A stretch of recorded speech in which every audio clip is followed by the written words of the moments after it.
Hallelujah. धन्यवाद धन्यवाद धन्यवाद पिता, इस समय धन्यवाद देते तेरे वचन के सामने हम आए परमेश्वर। तेरे आत्मिक भोजन जो माना है, जो उसकी मेज में हम आए हैं परमेश्वर।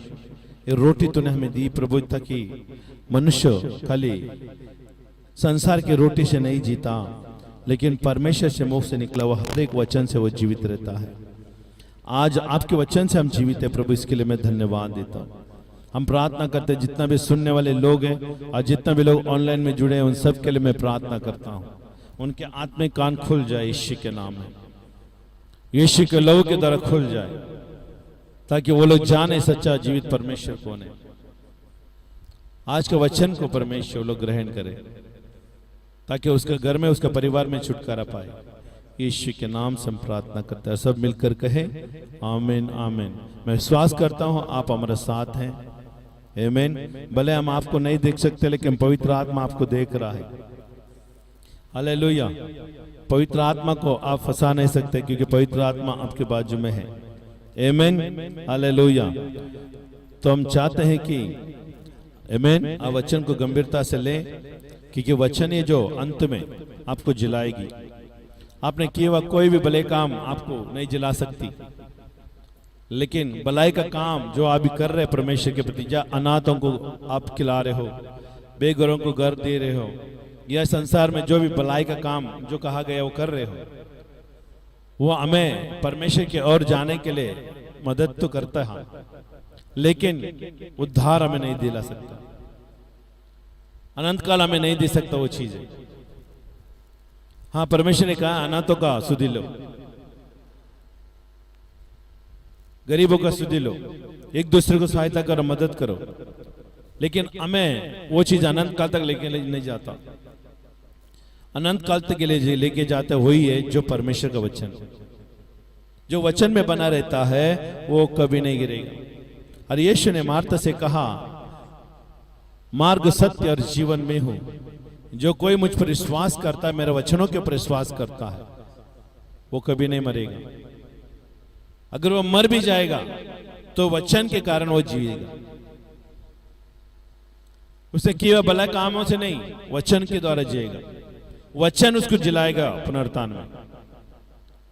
तो हमारा अल्टीमेट, हमारा मुख्य केंद्र वचन होना चाहिए।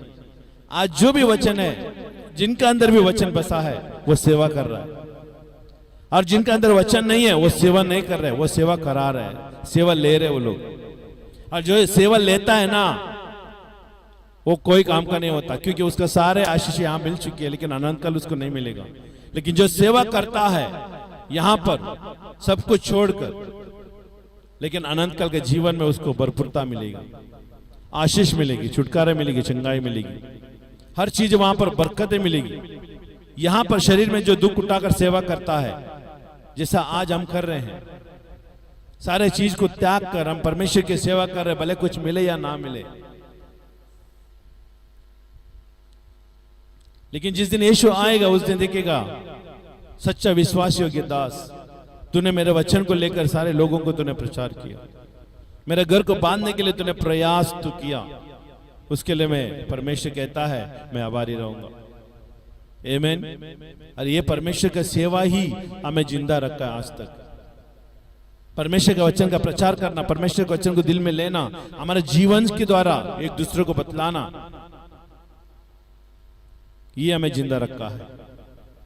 किसी के सहानुभूति से नहीं, किसी का मेहरबानी से नहीं, लेकिन वचन के द्वारा आज हम जीवित हैं। हालेलुया। प्रभु का धन्यवाद। आमीन। आज हम देखेंगे प्रार्थना सामर्थ्य से बढ़कर है। आज कई सारे मसीह लोग, अगर आप देख रहे हैं ऑनलाइन में, तो आप लाइक कीजिएगा, लाइक करो, ताकि हमें मालूम पड़े कि आप सुन रहे हो। लाइक करो, वहां पर एक अंगूठा का छाप है, वहां पर उसको ऊपर क्लिक करो, ताकि हमें मालूम हो कि आप जुड़ रहे हैं हमारे साथ। अगर व्हाट्सएप में देख रहे हैं या यूट्यूब से, फेसबुक के माध्यम के द्वारा देख रहे हैं, तो आप लाइक करो, और यूट्यूब के माध्यम के द्वारा देख रहे हैं तो भी लाइक करो, ताकि हमें मालूम पड़े कि आप सुन रहे हो,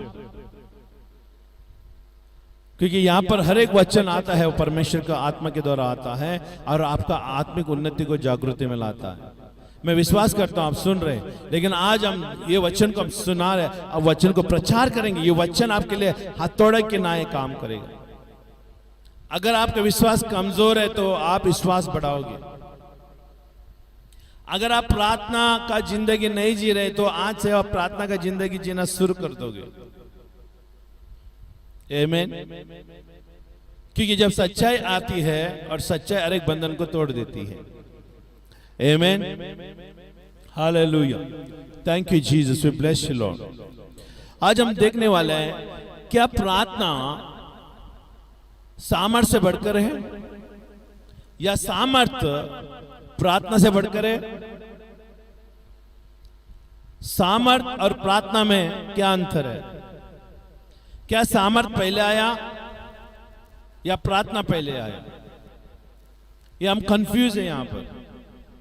तो आज वो कंफ्यूजन को हम दूर करेंगे, गलतफहमी को हम दूर करेंगे। जब हम देखते हैं यीशु मसीह इस दुनिया में था तो यीशु मसीह हर रात वो प्रार्थना करता था ताकि दिन में काम करने के लिए, क्योंकि वो प्रार्थना के बगैर वो सेवा नहीं करता था। पर मैं यीशु मसीह का एक चाबी था, वो की था, सक्सेसफुल की, सीक्रेट था, गुप्त चाबी यीशु ने रखा था, वो है प्रार्थना। और जो कोई प्रार्थना करता है वो सामर्थ्य को पाता है, लेकिन जो प्रार्थना नहीं करता है वो सामर्थ्यहीन हो जाता है, शक्तिहीन हो जाता है, बलहीन हो जाता है। भले आप प्रभु के करीब ही क्यों ना हो, प्रभु आपके ऊपर, आपके सामने खड़ा है, आप बोल रहे प्रभु मेरे सामने खड़ा है, मैं अभी परमेश्वर के पास जा रहा हूं तो मैं बल प्राप्त करूंगा, नहीं पाओगे प्राप्त, क्योंकि वो आपका सामर्थ्य के बीच में एक ना क्षेत्र आता है, वो है प्रार्थना। यीशु मसीह प्रार्थना के बगैर कोई भी चीजें किसी को नहीं देता। He will not give anything unless you are not prayed. Prayer is the key to receive the blessing and receive the power. Hallelujah. प्रार्थना के माध्यम के द्वारा इस सामर्थ्य को हासिल कर सकते हो। प्रार्थना के माध्यम के द्वारा तुम सारे चीजों को प्रभु से प्राप्त कर सकते हो, और प्रार्थना के बगैर कुछ नहीं कर सकता।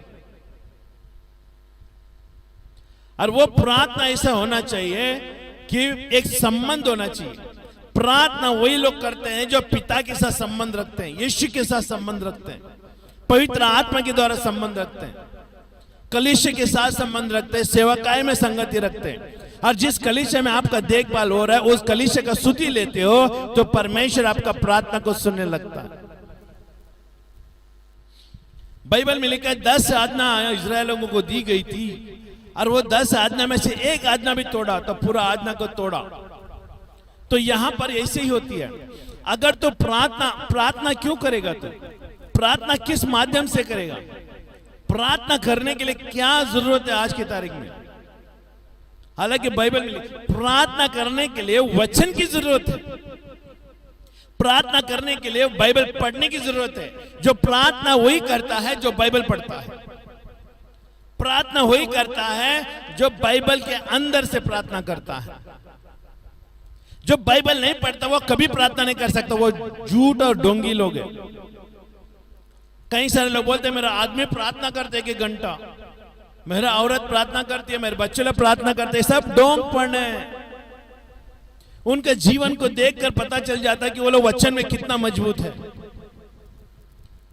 और बाइबल में लिखा है वचन तेरा मुंह में रहे, तेरे दिल में रहे, तेरे मन में रहे, तेरे पैरों में रहे परमेश्वर का वचन, ताकि कहीं भी जाएगा तो वचन तुझे मार्गदर्शन करेगा। भजन संहिता 119 में लिखा हुआ है परमेश्वर का वचन हमारे मार्गों के लिए है ना, दीपक हमारा जीवन के लिए ज्योति है। बाइबल तुम नहीं पढ़ रहे तो प्रार्थना नहीं कर सकते हो, क्योंकि बाइबल पढ़ने के लिए यीशु मसीह को, सच्चाई को जानना जरूरी है, यीशु मसीह को प्राप्त करना जरूरी है। यीशु मसीह बाइबल में लिखा है कि प्रार्थना किस तरह से करना है, प्रार्थना किस तरह से करना है, बाइबल में लिखा है। और यीशु ने केवल आदेश को मानना। अभी कई सारे लोग बोलते हैं हम प्रभु के वचन को मानते हैं, प्रभु को यीशु मसीह जो भी कहते हैं मैं मानता। यीशु ने कहा है प्रार्थना करो, तो तुम क्यों नहीं कर पा रहे हो? 90% विश्वासी लोग आज प्रार्थना नहीं कर रहे हैं। क्यों? क्योंकि वो लोग वचन में लगे नहीं है। प्रार्थना यीशु मसीह का गुप्त चाबी था कि वो रात को प्रार्थना करता था, और रात को प्रार्थना करने के बाद जब उठ के आता था, पिता उसको सामर्थ देता था। सामर्थ तो दूसरा क्षेत्र है और प्रार्थना पहला क्षेत्र है। You want power, you have to start praying. सामर्थ के लिए प्रार्थना नहीं करना है, सामर्थ अपने आप हमारे अंदर आ जाएगा जब हम परमेश्वर के साथ संबंध रखते हैं। आज जब हम देखते हैं बाइबल में प्रेरितों के काम में कि 2 अध्याय में यीशु ने कहा जब तक तुम सामर्थ नहीं पाओगे, जब तक तुम पवित्र आत्मा नहीं पाओगे, यरूशलेम को नहीं छोड़ना। जब परमेश्वर का सामर्थ तुझ पर आएगा तो दुनिया के चारों ओर मेरे नाम का गवाही बनोगे। सामर्थ हमें परमेश्वर की गवाही बनने के लिए मजबूत है ना, मदद करती है, मार्ग देती है। लेकिन प्रार्थना सामर्थ को पाने के लिए मार्ग खोल देती है। अगर आपके पास सामर्थ है कोई काम करनी है, अगर प्रार्थना नहीं कर पा रहे, हालेलुया। तो बाइबल में हमें लिखा है परमेश्वर यीशु मसीह रात को प्रार्थना कर रहा था और दिन में वो सेवा कर रहा था, और ये गुप्त चाबी था। आज भी हम यही पैटर्न को अपनाना है। यीशु मसीह ने जो कहा है वो करना ही पड़ेगा। प्रार्थना के बगैर तुम्हारा सेवा का पूरा नहीं होगी, प्रार्थना के बगैर तेरा जीवन पूरा नहीं होगी। आज आपके घर में समस्या इसके लिए क्योंकि आप प्रार्थना नहीं कर रहे हो, और प्रार्थना करने के लिए वचन होना जरूरी है, और वचन को याद करना जरूरी है, और वचन के द्वारा प्रार्थना करता है तो पिता के पास पहुंचता है। वचन के बगैर प्रार्थना कभी भी स्वर्ग तक नहीं पहुंचेगा। आप बोलेगा मैं विश्वास के द्वारा प्रार्थना किया, विश्वास के अंदर वचन होना जरूरी है, विश्वास के अंदर वचन होना जरूरी है। और वचन के द्वारा तुमने प्रार्थना किया है, वो वचन क्या करते हैं? 2 धारी तलवार है, हर एक बाधाओं को तोड़कर परमेश्वर की सिंहासन तक पहुंच जाती है। इसके लिए अगर आप वचन को नहीं पढ़ रहे तो आप परमेश्वर का राज्य से अनजान है, परमेश्वर की योजना से अनजान है। तो अनजान व्यक्ति कभी प्रार्थना नहीं करता। जो परमेश्वर को नहीं जानता वो व्यक्ति प्रार्थना नहीं कर सकते यीशु के साथ। आमीन, हालेलुया। शैतान इसके लिए नहीं डरता कि हम कितना अच्छा प्रचार करते हैं। शैतान हमसे इसीलिए नहीं डरता कि वो कितना अच्छा प्रचार कर रहे हैं और बहुत सारी चीजें हम दे रहे हैं परमेश्वर को, परमेश्वर को हर जरूरत को पूरा कर रहे हैं। इसके लिए शैतान नहीं डरता।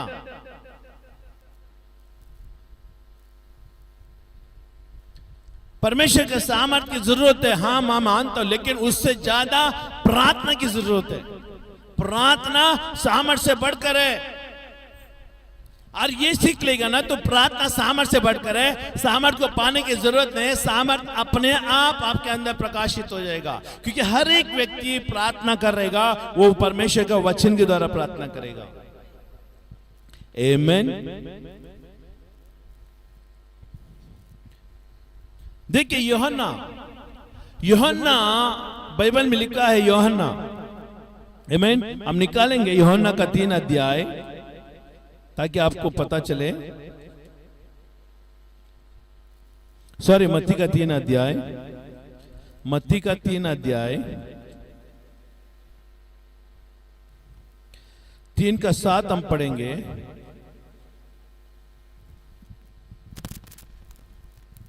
जब उसने बहुत से फरीसियों और सदूकियों को बपतिस्मा लेने अपने पास आते देखा तो उसने कहा, ए सांप के बच्चों, तुम्हें किसने जता दिया कि आने वाले क्रोध से भागे? अभी यहां पर हम मैं कुछ आपको ना सीक्रेट बताऊंगा। जब उसने बहुत से फरीसी और सदूकी जो बपतिस्मा लेने के लिए उसके पास आते तो उसने कहा, हे सांप के बच्चों, अभी यूहन्ना के पास सामर्थ था। सांप के बच्चों कहने के लिए सामर्थ होना जरूरी है, गट्स होना जरूरी है, दम होना जरूरी है, और उसके पास सामर्थ था। और सदूकी फरीसी लोग कौन थे? जो परमेश्वर को नहीं मानते थे, लेकिन यूहन्ना की बात सुनकर वो लोग आ रहे थे, लेकिन मन नहीं फिरा रहे थे, पश्चाताप नहीं कर रहे थे, पश्चाताप नहीं किया, मन नहीं फिराया। आज जैसे वो पाप करते थे वही पाप में आकर बपतिस्मा लेने के लिए यूहन्ना के पास आया। और यूहन्ना वचन से भरा हुआ व्यक्ति था। देखिए, जो वचन से भरा हुआ व्यक्ति था ना, वो अधिकार से बात करता है, सामर्थ से बात करता है। इसके लिए कई सारे टाइम में ना मेरा बात हरे को पचन नहीं होती। अगर जब भी हम मेरा वचन सुनने लगे, मेरा बात सुनने लगे ना, उनको जुलाब होने लगता है। क्यों? क्योंकि हमारा बातों में सामर्थ है, क्योंकि हम अधिकार से बात करते हैं, क्योंकि वचन हमें अधिकार देता है। इसके लिए हर एक का पाला नहीं पड़ता हमसे। और जब परमेश्वर को जानता है, परमेश्वर के वचन को जानते हैं ना, वो उसके लिए जीवन का मार्ग बन जाता है, क्योंकि हम जो कह रहा है वो जीवन का मार्ग है। और कई सारे लोगों ने हमारे बातों को सुना, आज उद्धार वो लोग पाया, हर एक बीमारी, गरीबी से, शैतान के बंधनों से छुटकारा पाया, क्योंकि हम प्रार्थना करने वाले लोग हैं, वचन के द्वारा चलने वाले लोग हैं। और सामर्थ अपने आप आ जाता है, गट्स अपने आप आ जाता है, हिम्मत अपने आप आ जाता है। भले सामने कोई भी क्यों ना हो, हमें कोई मायने नहीं रखता, कोई फर्क नहीं पड़ता कौन है वहां पर। अगर आप बोलेंगे मिनिस्टर के सामने जाके तो प्रचार करेगा, मिनिस्टर काली एक मनुष्य है, पद उसका कोई भी क्यों ना हो, लेकिन एक इंसान है। और ये बाइबल हमें बताती है, इंसान को बातें करने के लिए, इंसान को ये सुसमाचार पहुंचाने के लिए वचन हमें दी गई है। अगर हम भी, अगर प्राइम मिनिस्टर के पास जाकर तो सुसमाचार देने लगेगा, हाँ ये मनुष्य के लिए दिया हुआ सुसमाचार है, हम मनुष्य के रूप में हम जाएंगे और उसको सुसमाचार देंगे। उसका होदा, उसका पद कितना बड़ा है, हमें कोई मायने नहीं रखता। हर एक को सुसमाचार मिलना चाहिए, और उसके लिए हमें प्रार्थना की जरूरत है, और प्रार्थना के द्वारा सामर्थ की जरूरत है। आमीन। देखिए यूहन्ना ने क्या किया, देखिए उसने बहुत से फरीसी और सदूकियों को बपतिस्मा लेने के लिए है ना अपने पास आते देखा, तो उसने कहा, ये सांप के बच्चों, तुम्हें किसने जता दिया कि आने वाले क्रोध से भागे?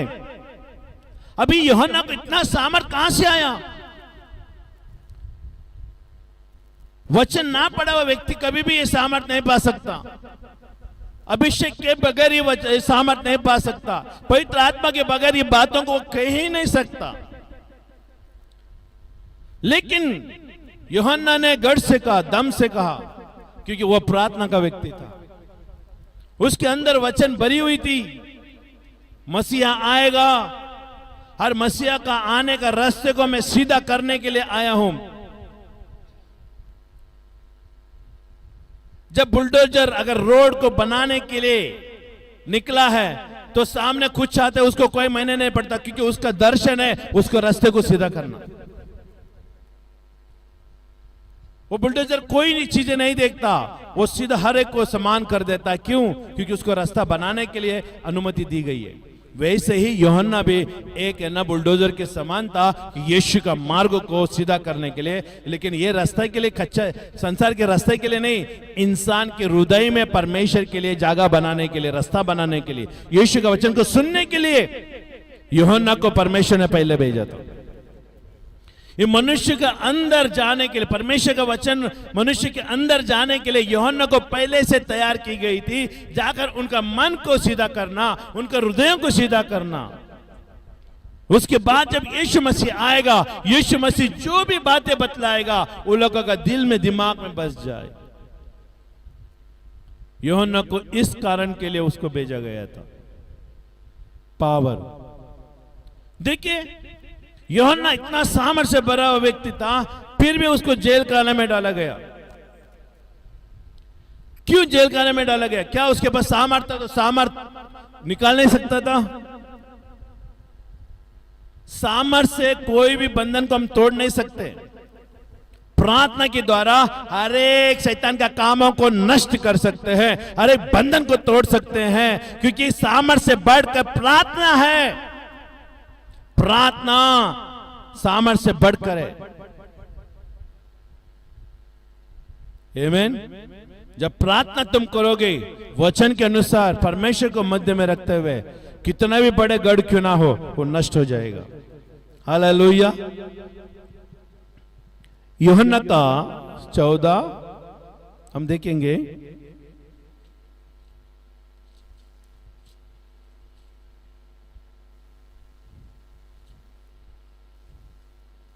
यूहन्ना का 14:6 हम पढ़ेंगे। 6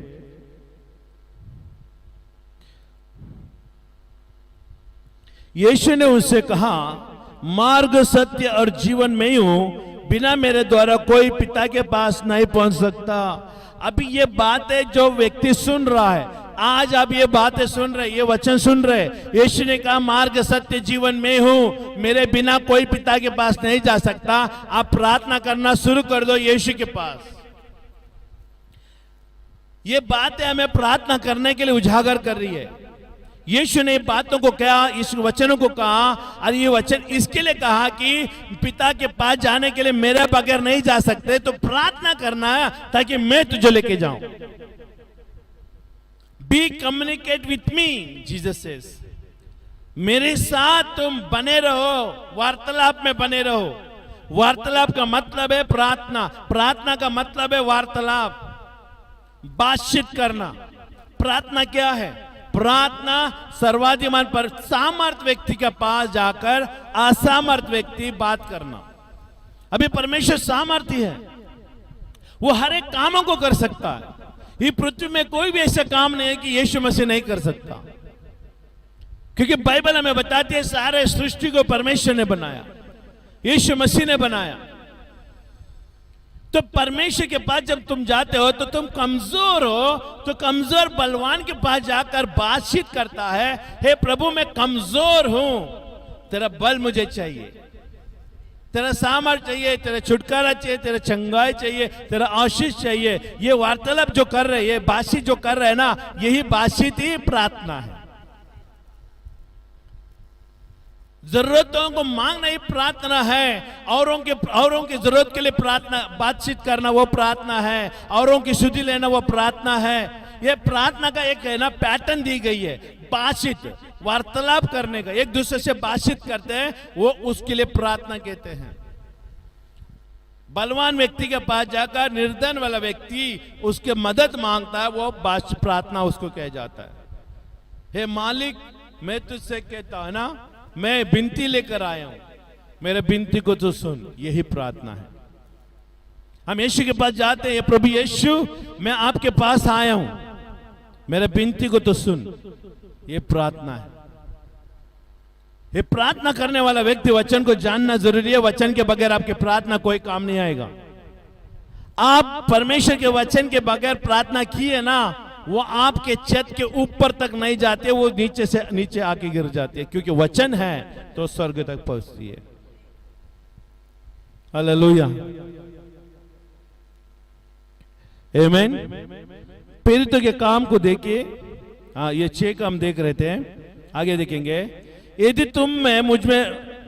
तुमने मुझे जाना होता तो मेरे पिता को भी जानते, और अब से जानते हो और उसे देखा भी है। यीशु मसीह यहां पर कह रहा है, तूने पिता को जानते हो, क्योंकि पिता है ना, जाना होता तो मेरे पिता को भी। यीशु मसीह कह रहे हैं, मुझे जो जानता वो पिता को भी जानता, आमीन, और उसे देखा भी, क्योंकि यीशु मसीह पिता में था, पिता यीशु में था। क्योंकि ये दोनों के वार्तालाप, ये दोनों से बातचीत हमेशा हुआ करती थी। यीशु मसीह रोज रात को जाकर पिता से बातचीत कर रहा था, और पिता यीशु के अंदर था और यीशु पिता के अंदर था। इतना घनिष्ठ प्रार्थना में होना जरूरी है, इतना घनिष्ठ परमेश्वर से प्रार्थना करना जरूरी है। और प्रार्थना नहीं है व्यक्ति, वो सक्सेस नहीं है। अपना घर को नहीं बचा सकेगा, अपने बच्चों को नहीं बचा सकेगा, अपना काम धंधे को नहीं बचा सकेगा, क्योंकि प्रार्थना के बगैर यीशु के अंदर जुड़ा रहना बहुत जरूरी है। आज हम जीवित हैं यीशु के अनुग्रह के द्वारा, उसके वचनों के द्वारा। नहीं तो शैतान पाठ खाने के लिए आज जो बाजू में गहरा बांध के रखा है, लेकिन ये प्रार्थना और परमेश्वर का वचन है, उसको हमसे दूर रखा है। और जिस दिन हमने प्रार्थना करना और वचन पढ़ना छोड़ दिया, सेवकाई करना छोड़ दिया, उस दिन शैतान हमारे ऊपर आक्रमण करेगा और कोई भी बचा नहीं सकेगा। प्रार्थना ही चाबी है जो दुश्मनों को हराने के लिए, प्रार्थना ही चाबी है शैतान का कामों को बांधने के लिए, प्रार्थना ही चाबी है हम परमेश्वर तक पहुंचने के लिए, प्रार्थना ही चाबी है जो बंद दरवाजे को खोलने के लिए। प्रार्थना ही सब कुछ है, प्रार्थना के बगैर कुछ नहीं है। आमीन। और 8 में देखिए क्या लिखा है, फिलिप्पुस ने उससे कहा, हे प्रभु पिता को हमें दिखा दे, ये हमारे लिए बहुत है। यीशु ने उससे कहा, हे फिलिप्पुस मैं इतने दिन से तुम्हारे साथ हूं और क्या तू मुझे नहीं जानता? जिसने मुझे देखा है उसे पिता को भी देखा है। तू क्यों कहता है कि पिता को हमें देखा? देखिए ये 9 अध्याय में क्या लिखा है, यीशु ने उससे कहा, हे फिलिप्पुस मैं इतने दिन तुम्हारे साथ हूं और क्या तू मुझे नहीं जानता? यहां पर एक प्रश्न है। यीशु मसीह ने शिष्यों के ऊपर फिलिप्पुस के एक प्रश्न डाला। आज कई सारे मसीह लोग हैं, प्रार्थना में बैठते हैं, कलीसिया में बैठते हैं, लेकिन यीशु मसीह कौन है नहीं जानते। भीड़ में रहकर आप यीशु की आराधना करना अलग बात है, लेकिन जब संकट आता है अकेलापन में परमेश्वर की आराधना करना यह अलग बात है। अभी यीशु मसीह फिलिप्पुस को कह रहा है, इतना दिन से मैं तेरे साथ हूं, तूने कोशिश भी नहीं किया कि मुझे पहचानने के लिए। आज कई सारे मसीह लोग हैं ना, यही कर रहे हैं, परमेश्वर को पहचानने के लिए कोशिश नहीं कर पा रहे हैं। परमेश्वर सच्चा परमेश्वर है ये कोशिश नहीं कर पा रहे हैं, इसके लिए वो असफल हो रहे हैं, इसके लिए दुख भरी रोटी खा रहे हैं, मेहनत का पसीना का रोटी खा रहे हैं। जिस दिन सच्चाई को तुम जान लेंगे ना, परमेश्वर इतना बरकत देगा, आप उसका पहचानना जानना ही आपके लिए आशीष का कारण है। अभी फिलिप्पुस यीशु के साथ है, लेकिन यीशु ने किए हुए सारे कार्यों को देखकर ये मान सकता था, हो तू हो ना हो तू ही परमेश्वर का पुत्र है। परमेश्वर ने बहुत सारे चिन्ह भी दिखाया, लेकिन उसका मन के अंदर ये बातें नहीं जा रही थी। उसने उस आंखों से नहीं देख पाया जिस आंखों से देखना चाहिए आत्मिक राजों को, यीशु को। आज कई सारे लोग हैं ना, यीशु मसीह को कुछ अलग ही तरीके से देख रहे हैं, परमेश्वर कुछ अलग ही तरीके से नहीं मिलेगा। परमेश्वर आत्मिक आंखों से दिखाई देगा, क्योंकि यीशु मसीह आत्मिक है, आत्मिक राज्य को बांधने आया।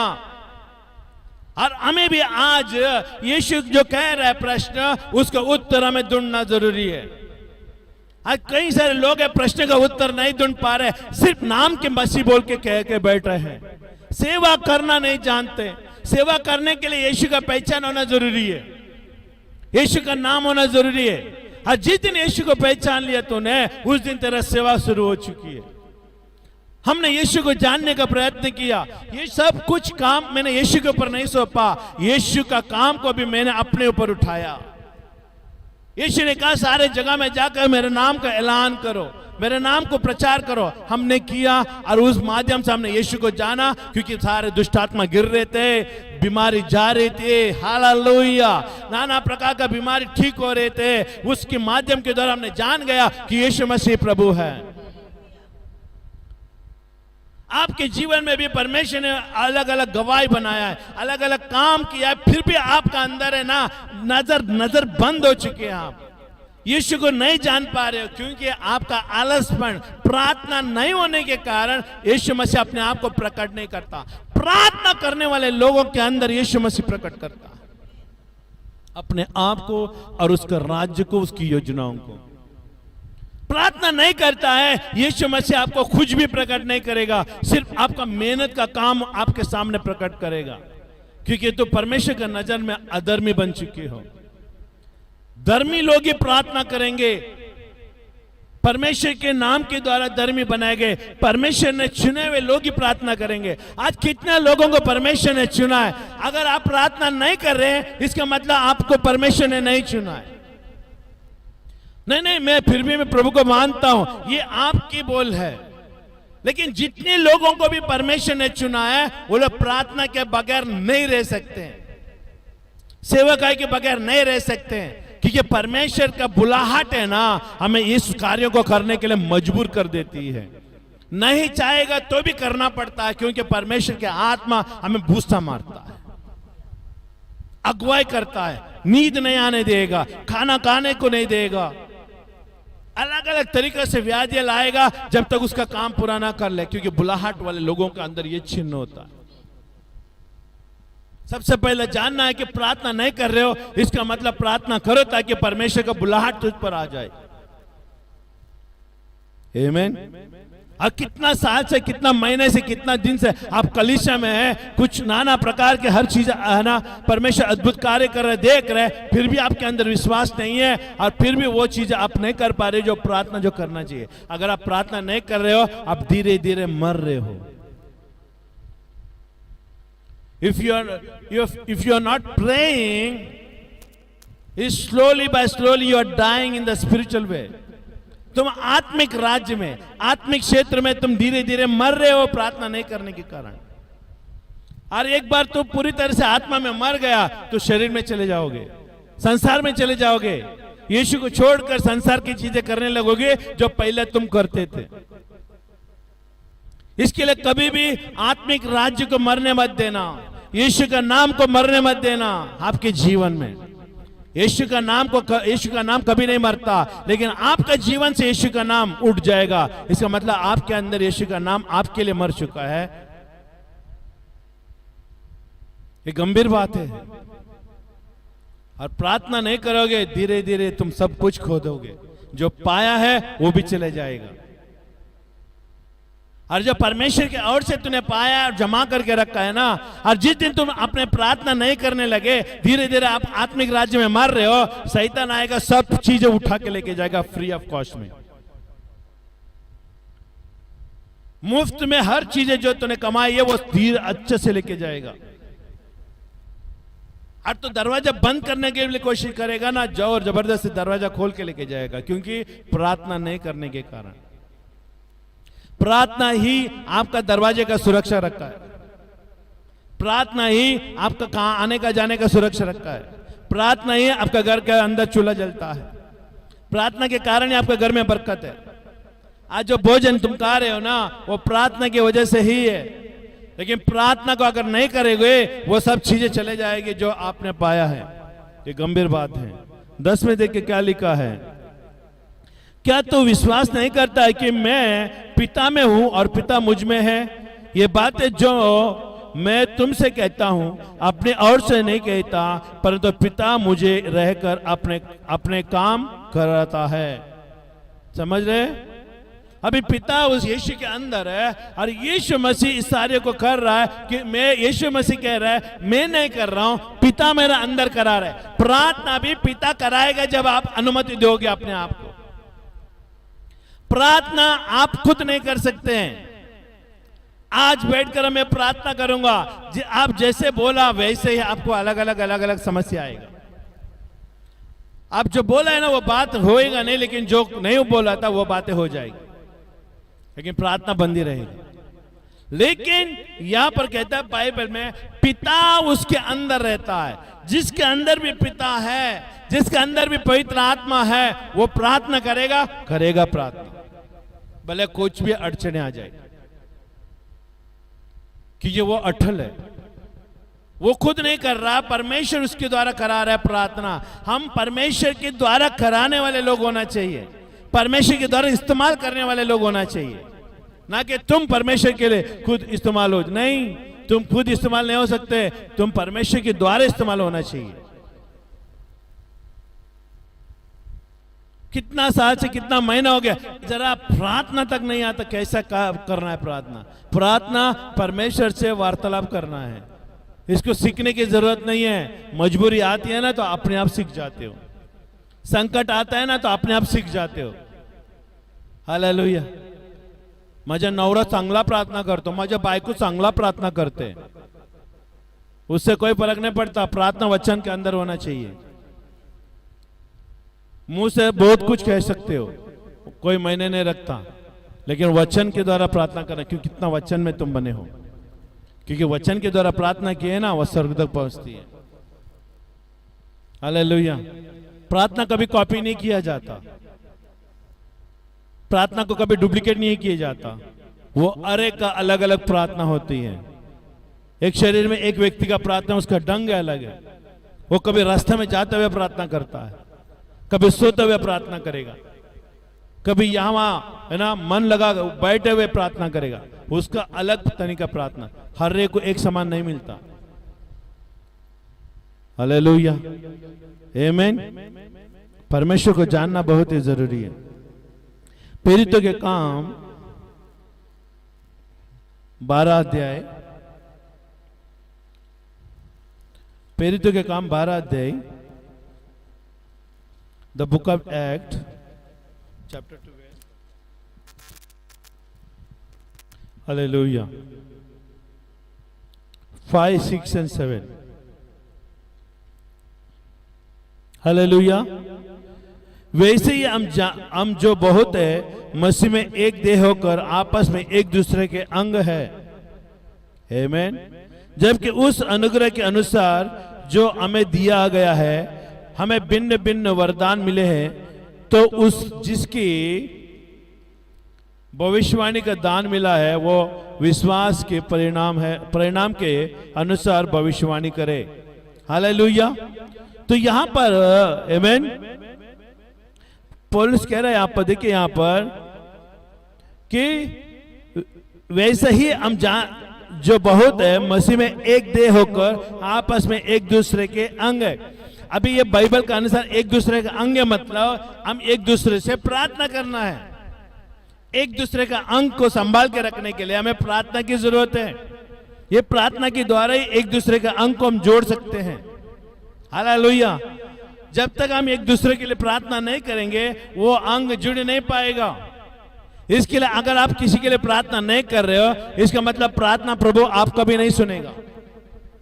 आप तकलीफ में आप प्रार्थना करो, आप नहीं सुनेंगे, क्योंकि परमेश्वर सबसे पहले कहता है तुम औरों के लिए प्रार्थना करना शुरू कर दो ताकि तुम्हारा प्रार्थना सुनी जाए। आपकी सारे जरूरतें, आपकी प्रार्थना का निवेदन, सारे चीजें दूसरों के प्रार्थना कर रहे हैं ना, उसके ऊपर डिपेंड करता है। इसके लिए खुद के लिए पहला नहीं, दूसरों के लिए पहला प्रार्थना करो। एक दूसरे का अंग है तुम, उसको संभालो और वो तुम्हारे लिए प्रार्थना करेगा, तुम संभाल जाओगे, और दूसरे के लिए प्रार्थना करे वो संभाल लेगा। इस तरह से परमेश्वर का अंग है। हालेलुया। जबकि उस अनुग्रह के अनुसार जो हमें दिया गया है, देखिए परमेश्वर का ये प्रार्थना का वरदान जो है ना, अनुग्रह से मिलता है। और अनुग्रह कब आता है? जब हम परमेश्वर का वचन को पालन करते हैं, परमेश्वर का काम को पूरा करते हैं। हालेलुया। कलीसिया मजबूत होना चाहिए। कलीसिया में एकता आने वाले लोगों के अंदर परमेश्वर सामर्थ्य देता है प्रार्थना करने का। अगर तुम कलीसिया में नहीं जुड़े हो, कलीसिया के साथ भागीदारी नहीं हो, परमेश्वर का अगुवाओं के साथ भागीदारी नहीं हो, अगुआ के साथ तुम नहीं चल रहे हो सेवकाई में, तुम्हें बरकत नहीं मिलेगा। तुम सेवकाई को, कलीसिया को तो छोड़कर कुछ भी कर रहे हैं ना, बरकत नहीं मिलेगा, क्योंकि बरकतें सब कलीसिया में है। क्योंकि आपको अंधकार से निकाल कर कहां लाया? कलीसिया में लाया। आपको संसार से छुड़ाकर कहां लाया? कलीसिया में लाया। अगर आपको परमेश्वर कलीसिया में नहीं लाता, आप संसार में रखा होता परमेश्वर, तो परमेश्वर आप फिर संसार में चले जाते। लेकिन परमेश्वर कहते, बाइबल कहती है कलीसिया का निर्माण इस तरह से हुआ, इक्लीसिया, निकाले हुए लोग, निकाल कर लाए हुए लोग, छुड़ाए हुए लोग, उनको एक कलीसिया में है ना शामिल की गई है। और उस कलीसिया का इज्जत करना, मान करना आपका कर्तव्य बनता है, ताकि प्रभु आपका प्रार्थना सुने। अगर कलीसिया का इज्जत नहीं करते, कलीसिया का अगुवाओं का इज्जत नहीं कर रहे हो ना, आपकी प्रार्थना भी नहीं सुनी जाएगी। अरे जो दिखता हुआ व्यक्ति का ना इज्जत नहीं कर सकते हैं, है ना, उसकी सेवा में भागीदारी नहीं हो सकते हैं, जो परमेश्वर नहीं दिखता उसके साथ तुम कैसे सेवा का भागीदारी होंगे? ये गंभीर बात है। हालेलुया। इसके लिए कलीसिया का अगुआ के पास रहना जरूरी है, अगुआ के साथ चलना जरूरी है, अगुआ का हालचाल पूछना जरूरी है। कलीसिया में क्या चल रहा है, हम किस तरह से आगे बढ़े, किस तरह से मदद करें, किस तरह से हम लोगों तक पहुंचे और यीशु का नाम को प्रचार करें। इस क्षेत्र में आप आगे आओगे, परमेश्वर आपको देखकर, उसके कामों को देखकर क्या करेगा, और परमेश्वर आपको प्रार्थना करने के लिए वरदान देगा। आशीष नहीं देगा, वरदान देगा प्रार्थना करने के लिए, क्योंकि प्रार्थना ही हमारा आशीष का स्रोत है। अगर आपको कुछ चीज की जरूरत है, आप जान पहचान वाले व्यक्ति, वो थोड़ा अमीर है, वो सबको मदद करता है, आप जाके उसको बोलोगे ए मुझे इतना पैसे की जरूरत है, तुम मुझे पैसा दे, ऐसा बोलने से वो देगा? वो कुत्ते को छोड़ेगा पीछे। मेरे घर में आकर मुझे रुबाबगिरी से मांग रहे, भाग यहां से। लेकिन अगर वो आप निवेदन के साथ धन्यवाद पूर्वक रिक्वेस्ट करके जाओगे, वो रिक्वेस्ट सुनेगा और वो आपको मदद करेगा। उसको कहते हैं प्रार्थना। देखा, परमेश्वर के पास भी हमें इस तरह से जाना है। तुम हमेशा कमजोर रहेगा जब तक ये पृथ्वी में रहेगा, लेकिन परमेश्वर सामर्थ्य है कमजोरों को बल देने के लिए, और उसके लिए जाने का तरीका है प्रार्थना। नम्र बनना चाहिए परमेश्वर के सामने, आधीन हो जाओ परमेश्वर के सामने। तुम अच्छा करना चाहते हो, अच्छी चीजें पाना चाहते हो, तुम्हें क्या करना है, परमेश्वर के सामने नम्र होना जरूरी है। हालेलुया। आगे देखेंगे हम।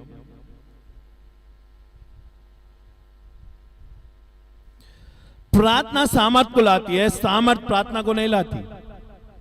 हमेशा याद रखिएगा, प्रार्थना सामर्थ को लाती है, सामर्थ तो प्रार्थना को नहीं लाती। जो पहला है वो पहला, वो बाद में है वो बाद में है। Hallelujah. Jesus overcome the world through prayer. Yeshu Masih जगत के ऊपर विजय हुआ प्रार्थना के द्वारा। हालेलुया, आमीन।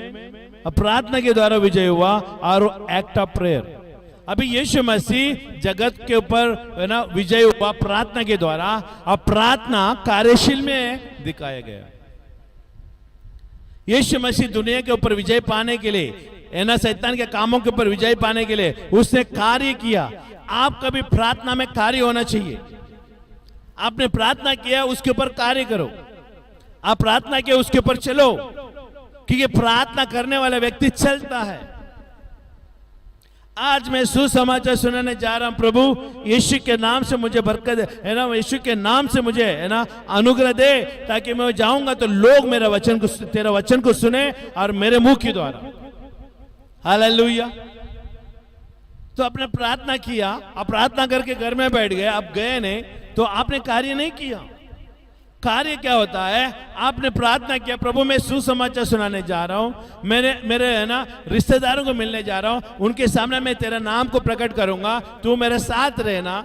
इस तरह से आप प्रार्थना किया, और प्रार्थना करते हुए आप चले गए और वहां पर अपने वचन को बांटा। इसका मतलब आपका प्रार्थना कार्य रूप में हो गया, और वहां पर क्या होगा, परमेश्वर वहां पर अद्भुत कार्य करेगा। वो सुनने के लिए मदद करेगा परमेश्वर, उनका कान को खोल देगा, और यीशु मसीह को स्वीकार करने के लिए वो लोग अपने मुंह से कहेंगे। हालेलुया। इस तरह से कार्य, प्रार्थना कार्य रूपी में होना चाहिए। एक्ट ऑफ प्रेयर, आमीन। प्रार्थना का कार्य होना जरूरी है। अगर प्रार्थना का कार्य नहीं हो रहा है तो इसका मतलब वो प्रार्थना आगे नहीं जा रही है। आमीन। मत्ती का 18 अध्याय, मत्ती का 18 अध्याय प्रार्थना किस तरह से काम करता है हमारे जीवन में, हमको किस तरह से करना है।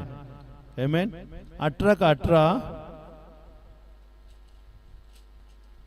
Thank you Jesus. देखिए, मैं तुमसे सच कहता हूं, जो कुछ तू पृथ्वी पर बांधेगा वह स्वर्ग में बांधेगा, और जो कुछ तू पृथ्वी पर खोलेगा वह स्वर्ग में खुलेगा। अभी यहां पर यीशु मसीह कह रहा है, मैं तुमसे सच कहता हूं, जो कुछ तो पृथ्वी में बांधेगा। क्या बांधना है? शैतान का कामों को बांधना है। आमीन। और बहुत सारे लोग क्या करते हैं, शैतान के कामों को बांधते बांधते बांधते बांधते बांधते चले जाते हैं और उसके बदले में परमेश्वर का राज्य को रिलीज नहीं करते। अभी पास्टर ने प्रार्थना करा, यीशु के नाम से दुष्टात्मा में तुझे बांध देता हूं, बस इतना ही वो लोग करते हैं, कॉपी करके कॉपी करके कॉपी करके। लेकिन यहां पर बाइबल कहती है, मैं तुमसे सच कहता हूं, जो कुछ तू पृथ्वी में बांधेगा वह स्वर्ग में बांधेगा। देखा, जो कुछ भी तू पृथ्वी में स्वर्ग का प्रतिनिधि होकर बांधेगा, स्वर्ग भी उसको प्रमाण करेगा। इसका मतलब तेरी प्रार्थना वचन के अनुसार है, तेरी प्रार्थना प्रभु की इच्छा के अनुसार है, तेरी प्रार्थना है ना आत्मिक राज्य को लाने के लिए है। तो अंधकार के राज्यों को बांध रहे हो तो स्वर्ग भी उसको बांध देती है। अब एक बांध के छोड़ना नहीं, बांधने के बाद क्या करना है, स्वर्ग राज्य को रिलीज करना। आगे क्या लिखा है देखिए, वो स्वर्ग में बांधेगा और जो कुछ तुम पृथ्वी पर खोलोगे वह स्वर्ग में खुलेगा। क्या खोलोगे? प्रार्थना खुलना है, सुसमाचार खुलना है, एक दूसरे को बोलना है यीशु मसीह के नाम को। तो शैतान बांधा गया है, आपको मौका मिला है सुसमाचार देने के लिए, आप खुले हो, जाओ सुसमाचार दो। और जहां भी सुसमाचार देने के लिए जाओगे, जहां भी अपने लोगों को यीशु के नाम बताने जाओगे, पहला दुष्ट आत्मा को बांधना पड़ेगा, बलवान को बांधना पड़ेगा। ये बलवान हमारे ऊपर का बलवान नहीं है, ये शैतान संसार का बलवान है। हमारे ऊपर बलवान नहीं कर सकता, हमारे ऊपर बलवान नहीं कर सकता, क्योंकि हम शैतान के बंधनों से छुड़ाए हुए लोग हैं, हम विजय पाए हुए लोग हैं। और शैतान का कामों को परमेश्वर ने नष्ट करने अधिकार हमें दिया है। और हमें शैतान का राज्य को बांधने का अधिकार दिया है। शैतान को बांधकर हमें खुला है ना, क्या करना है, सुसमाचार सुनाना है। जो कुछ तुम पृथ्वी में खोलोगे, क्या खोलोगे? प्रार्थना के द्वारा परमेश्वर तेरा राज आए, तेरी इच्छा होने दे, आमीन। खुलेगा तो परमेश्वर कहते हैं स्वर्ग से भी वो खुल जाएगा। स्वर्गदूत आएंगे मदद के लिए, नाना प्रकार के लोग आएंगे मदद के लिए, आपको अलग अलग लोग आएंगे मदद के लिए, सुसमाचार सुनाने के लिए। सेवकाई में जुड़ जाओगे आप, सेवकाई, आपकी सेवकाई में जुड़ने के लिए लोग आ जाएंगे, आमीन। इस तरह से प्रार्थना में सामर्थ होता है। फिर मैं तुमसे कहता हूं, यदि तुम में से 2 जन पृथ्वी पर, याद रख लेना, 2 जन का मतलब है एक दूसरे के अधीनता। आज कलीसिया में कोई भी एक दूसरे के अधीनता में नहीं है।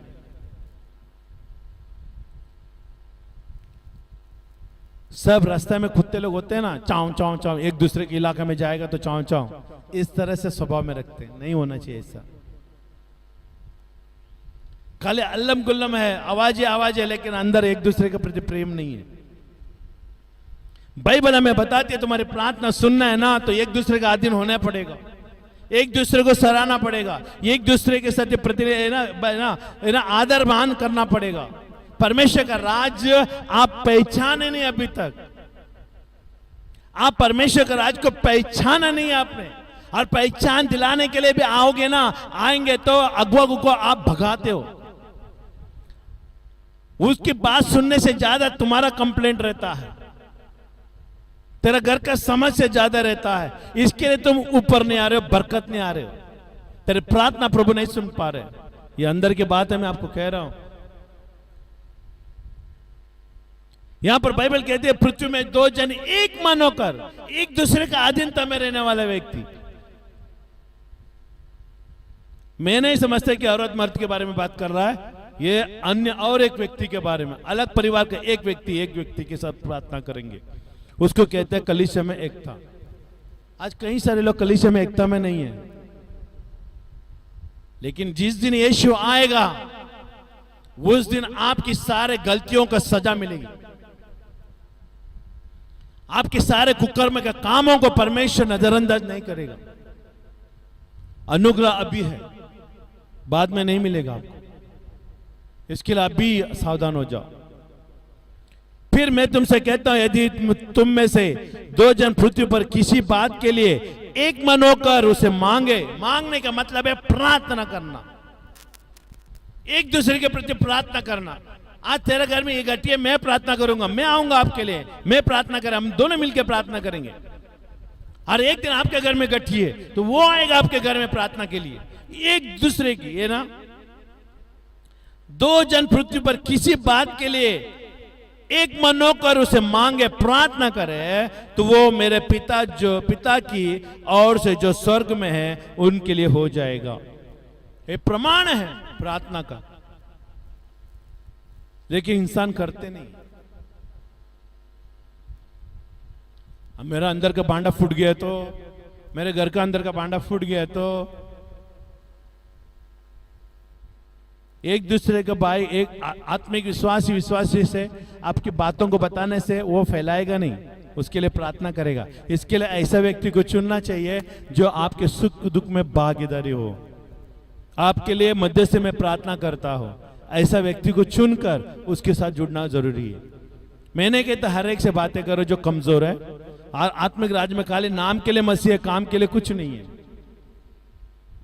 अभी नाम में यीशु यीशु यीशु जपते हैं, लेकिन काम में कुछ नहीं है। एक सीक्रेट बताऊं, अच्छा पगार मिलता है, लेकिन वो पगार का दशमांश बराबर नहीं देते, चोरीपन करते। पगार जितना है उसका दशमांश आपका परमेश्वर का हक बनता है, वो आप नहीं दे पा रहे हो, तो आपको परमेश्वर के लिए क्या दोगे? कितना दिन छुपाओगे आप? ये सब जो कर रहे हो ना, आप अधर्मियों के लिए है ना, बोलता आप अधर्मी बन जाओगे और धर्मियों के लिए आप जमा कर रहे हो। आपके आज से धर्मियों के लिए चले जाएगा वो। जो परमेश्वर के राज्य से चुराता है वो अधर्मी है, परमेश्वर का हक मारता है वो अधर्मी है। वो अधर्मी के पास धन नहीं रहता, वो धर्मी के पास आएगा।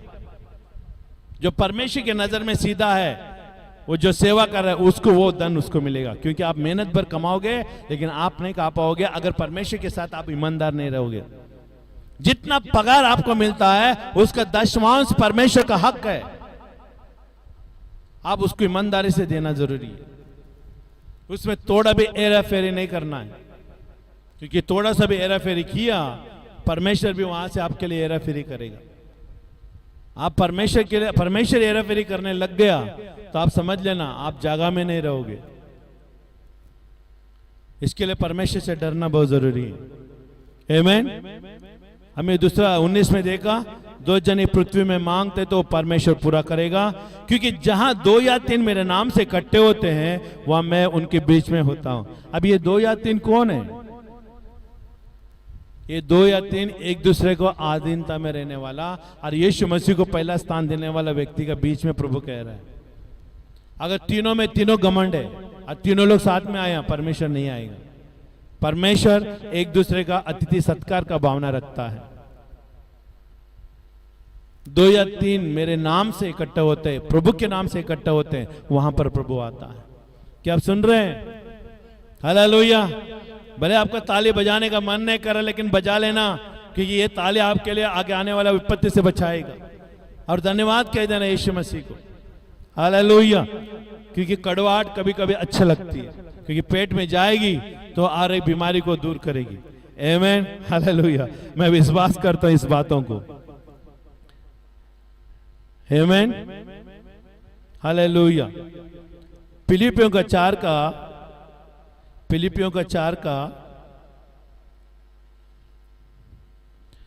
6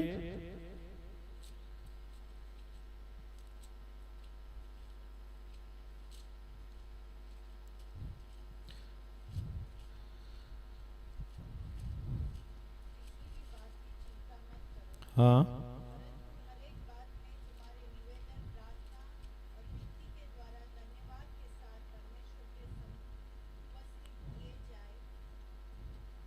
आमीन।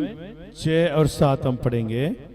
किसी बात की चिंता मत करो, परंतु हर एक बातों में तुम्हारा निवेदन प्रार्थना, देखिए प्रार्थना लिखा है, अंडरलाइन करो उसको, प्रार्थना और विनती के द्वारा धन्यवाद के साथ परमेश्वर के सम्मुख उपस्थित किया जाए। आपको मालूम है प्रार्थना जाने का भी एक तरीका है। आप बोलेंगे मैं बैठ के प्रार्थना किया प्रभु सुन लिया, नहीं, ये तरीका परमेश्वर कहता है अपनाओ। सबसे पहले बात क्या है? किसी बात की चिंता नहीं करना है, चिंता से प्रार्थना नहीं करना है।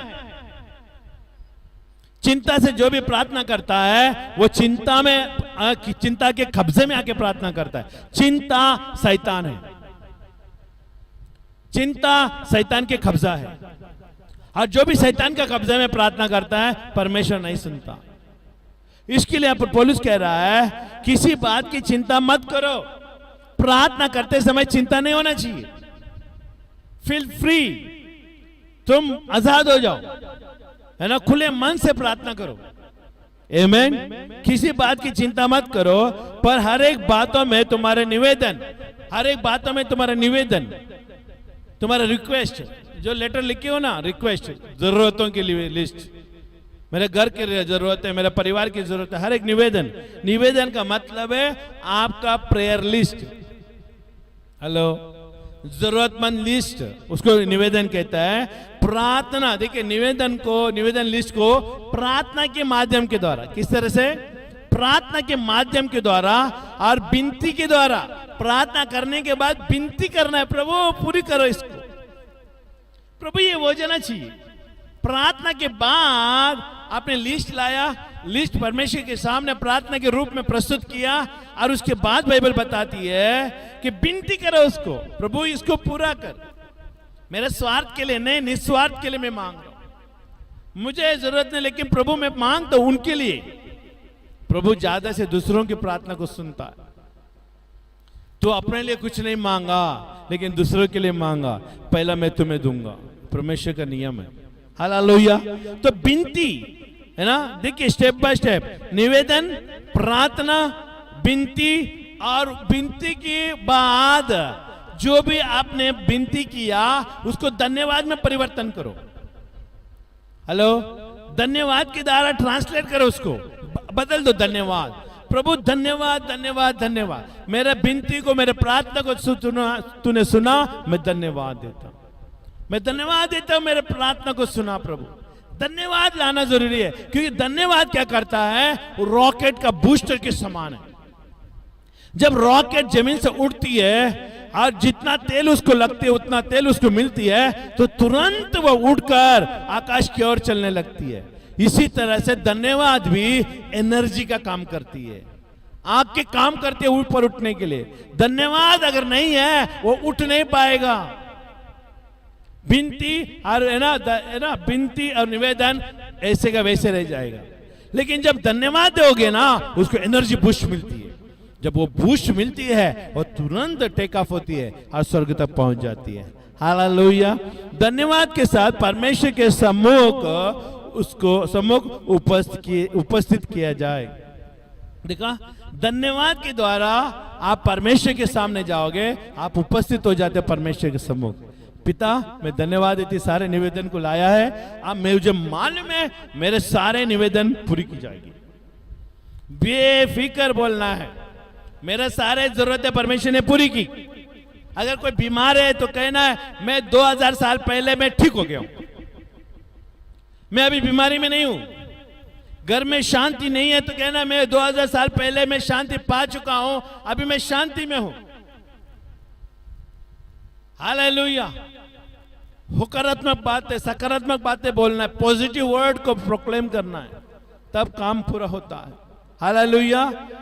देखिए किस तरह से हम प्रार्थना कर रहे हैं, तो लेकिन प्रार्थना करने का पैटर्न नहीं मालूम, और प्रार्थना करना नहीं आते तो आके पूछते भी नहीं है। अरे अगुवाओं को आके पूछना चाहिए, अगुआ मुझे बताओ प्रार्थना किस तरह। देखो, प्रार्थना इस तरह से करना है, तेरा जरूरत है क्या है, इसको लेके करना है। अगर आप देख रहे हैं तो अंडरलाइन करो इसको, आप रोज प्रार्थना में इसको इस्तेमाल करो, देखना आपका प्रार्थना तुरंत पहुंचेगा, उत्तर तुरंत आएगा। हालेलुया। पहला थिस्सलुनीकियों का 5 अध्याय, पहला थिस्सलुनीकियों का 5 अध्याय 6 और 7 में हम पढ़ेंगे। इसलिए हम दूसरे के समान सोते नहीं रहे, पर जागते और सावधान रहे, क्योंकि जो सोते हैं वो रात को सोते हैं, और जो मतवाले होते हैं वो रात को मतवाले होते हैं। हालेलुया। तो बाइबल हमें यहां पर चेतावनी दे रही है, इसलिए हम दूसरे के समान सोते ना रहे। आपका अविश्वासी लोग मजा मार रहे हैं, आज पिकनिक में गए थे, आज वहां पर जो फलाना फलाना गए थे, वो लोग व्हाट्सएप में फेसबुक में डालकर आपका मन को भरमाएंगे, आप भी उनके साथ संसार में सो जाओगे।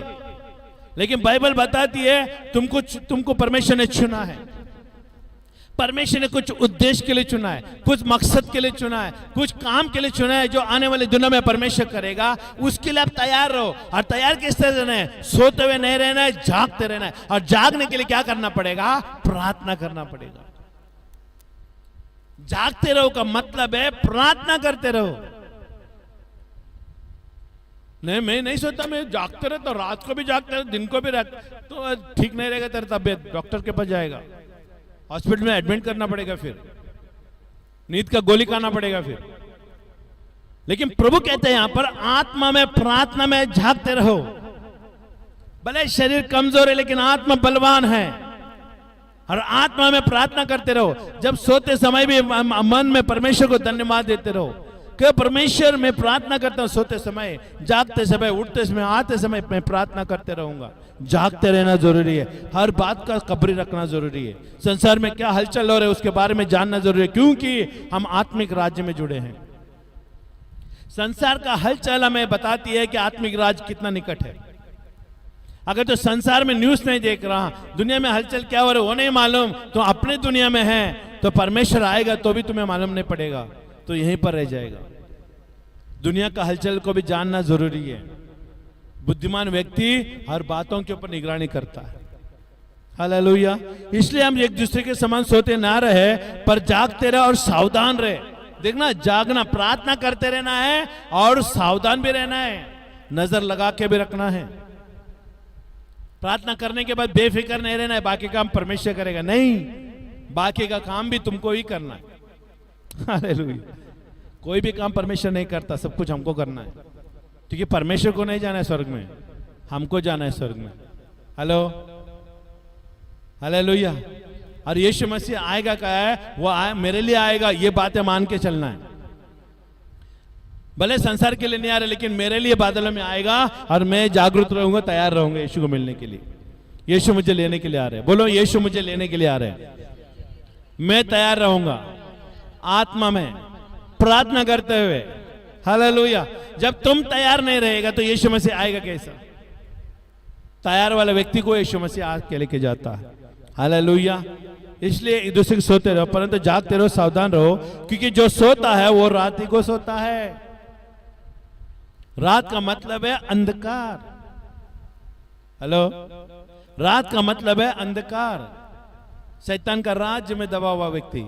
और दूसरा मतवाला, मतवाला का मतलब है परमेश्वर के राज्य को लापरवाही में करने वाला, अपने भोग विलास में पड़ा रहने वाला व्यक्ति को लेना मतवाला कहा है।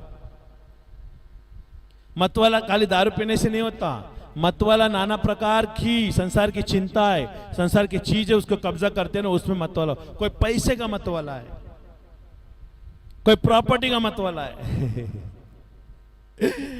प्रॉपर्टी चाहिए मुझे, वो मतवाला। अरे प्रॉपर्टी चाहिए तो किसके लिए चाहिए? परमेश्वर की इच्छाओं को, सब कुछ दूसरे का भी हक अड़पने के लिए कोशिश करता है, वो मतवालापन का चिन्ह है। नशा हो चुका है उसको, दूसरे को भी लूटने का नशा हो चुका है। जब पहले से लूट के आए हो ना, उसके लिए तुम आसान लग रहा है तुमको ये सब चीजें, इसके लिए तुम्हारा अंदर है ना दया मया नहीं रहता, और तुम लूटने का भावना में जाते हो। मतवालापन हो चुके हो तुम्हें, तुम्हारा नशा हो चुका है तुम्हें, और वो परमेश्वर के उपस्थिति में खड़ा नहीं रहेगा। इसके लिए वचन कह रहा है सावधान रहना। हालेलुया, आमीन।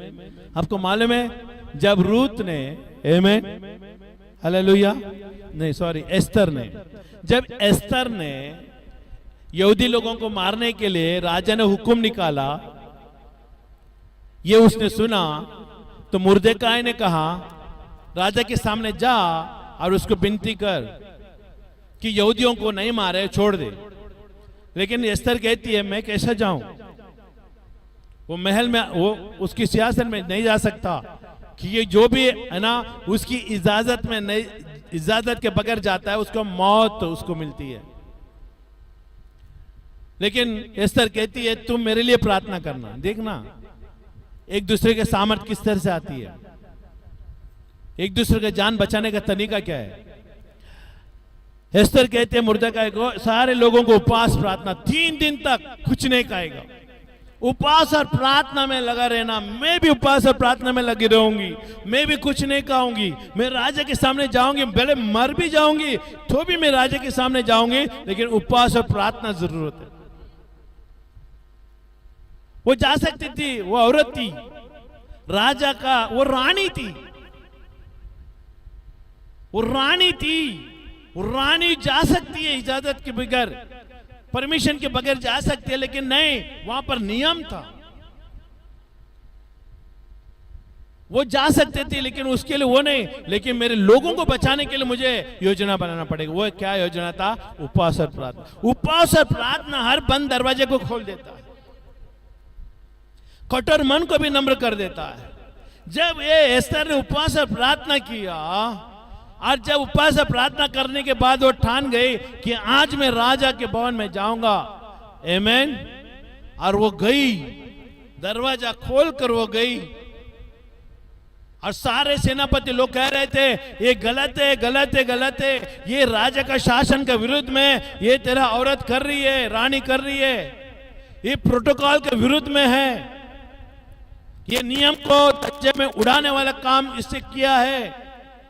वो सब कुछ नजरअंदाज किया एस्तर ने, जो वो लोग कह रहे थे उसको नजरअंदाज किया, और उसके सामने सिर्फ इतना ही था कि यहूदियों को जान बचाना मेरा कर्तव्य है, यहूदियों को जान बचाना मेरा उद्देश्य है। भले कोई भी संसार कुछ कहे, लेकिन मेरा दर्शन यह है कि मेरे लोगों को बचाने का। आज आप प्रार्थना के द्वारा कितने लोगों को बचा रहे हो? आप सेवकाई के द्वारा कितने लोगों को बचा रहे हो? ये प्रश्न आपके अंदर छोड़ रहे हैं परमेश्वर। खाली तो अपने घर में रहकर मस्त मत रहना, अगर यीशु मसीह चुनने के बाद भी आपको न्याय होगा, डबल न्याय होगा। एस्तर की जैसा काम करना है, भले मैं मर भी जाऊंगी फिर भी मैं जाऊंगी मेरे लोगों को बचाने के लिए। और वहां पर आगे देखते हम क्या देखते हैं, राजा उसका प्रमाण को स्वीकार करता है, उसको मौत की सजा नहीं, वो कहती है इसकी विनती सुनी जाएगी।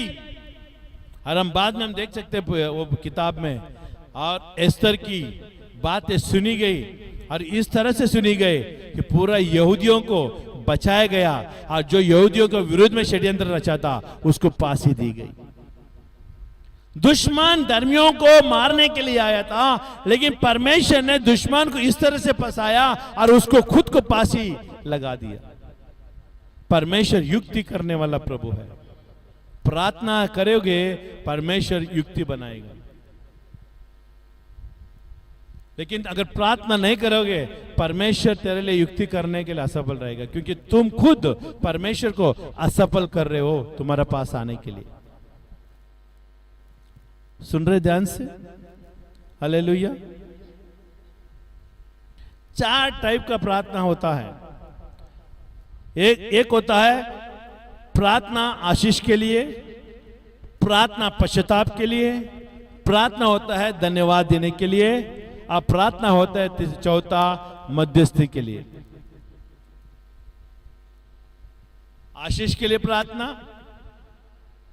आमीन, पश्चाताप के लिए प्रार्थना, और धन्यवाद देने के लिए प्रार्थना, और दूसरों के लिए मध्यस्थी करने का प्रार्थना, इस तरह का होता है।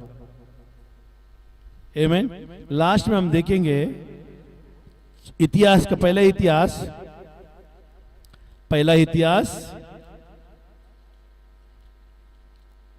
ये बहुत महत्वपूर्ण है। ये अगर इसको आप नहीं सुना तो नहीं सुन पाओगे कुछ भी और। आमीन। पहला इतिहास 4 का, सब निकालेंगे। पहला इतिहास 4 का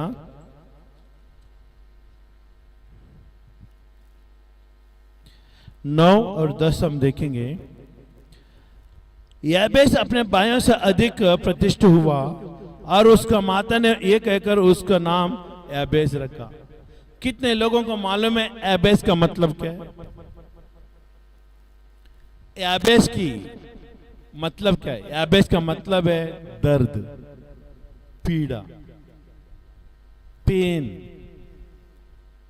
याबेस का मतलब है दुख, दर्द, पीड़ा। याबेस का मतलब यह है, उसका मां ने दर्द से, पीड़ा से उसको जन्म दिया। जूना करार में जितने भी लोग अपने बच्चे को जन्म देते थे, और उस समय में वो लोग जो परिस्थिति थी, वो परिस्थिति के हिसाब से वो लोग नाम रखते थे।